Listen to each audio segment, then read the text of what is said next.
পশ্চিম Asia মানে হচ্ছে পারস্য উপসাগর, আরব সাগর এবং লোহিত সাগরের তীরবর্তী যে দেশগুলো ছিল সেই জায়গাগুলোকে বলা হচ্ছে পশ্চিম এশিয়া। আর এইসব দেশের সঙ্গে কিন্তু ভারতের আমদানি আর রপ্তানি বাণিজ্য চলতো। তো ভারতে পশ্চিম এশিয়া থেকে কি আমদানি করা হতো?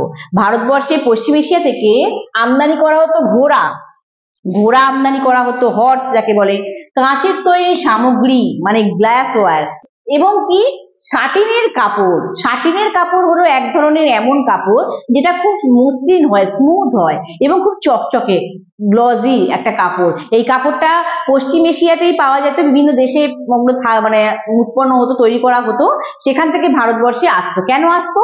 এই শাটিনের কাপড়গুলো মূলত অভিজাত শ্রেণী সুলতানরাই ব্যবহার করতো, তাদের পোশাক আশাক তৈরিতে কাজে লাগতো। তাই সেই শাটিনের কাপড় সেটা কিন্তু পশ্চিম এশিয়া থেকে আমাদের দেশে আমদানি করা হতো, মানে আনা হতো। আর এই যে ঘোড়া, এই ঘোড়া আমদানি করতে কিন্তু সব ভারতীয় শাসকরাই উৎসাহী হতো, মানে ইন্টারেস্ট দেখাতো। কেউ কিন্তু না বলতো না যে ঘোড়া আমদানি করতে হবে না, কারণ আমাদের দেশে কিন্তু ঘোড়া সেরকম ভালো মানের জন্মাতো না, হর্স এরকম পাওয়া যেত না, আর ঘোড়া ছাড়া তো যুদ্ধ করা সম্ভবই নয়। তাই ঘোড়াটা পশ্চিম এশিয়া থেকে আমদানি করা হতো। পশ্চিম এশিয়ার কোন কোন দেশ থেকে আমদানি হতো? সেগুলি হলো পশ্চিম এশিয়ার পারস্য, এডেন এবং ইয়েমেন। এইগুলি পশ্চিম এশিয়ার এই সমস্ত দেশ থেকে কিন্তু আমাদের দেশে ঘোড়া আমদানি করা হতো।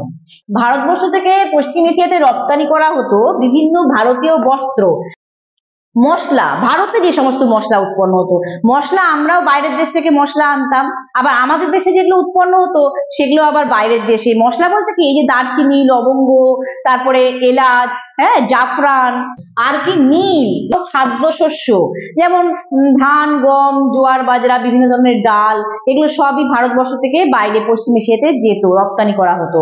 আরেকটা জিনিস রপ্তানি করা হতো, সেটা হচ্ছে যুদ্ধবন্দী দাস, পশ্চিম এশিয়াতে রপ্তানি করা হতো। আমাদের সুলতানি আমলে সুলতানরা যুদ্ধ করে প্রচুর দাসদেরকে বন্দি করে আনতো, যুদ্ধ করে সেখানে জিতে, তো সেই দাসদেরকে পশ্চিম এশিয়াতে রপ্তানি করতো, তাদের খুব ওখানে চাহিদা ছিল।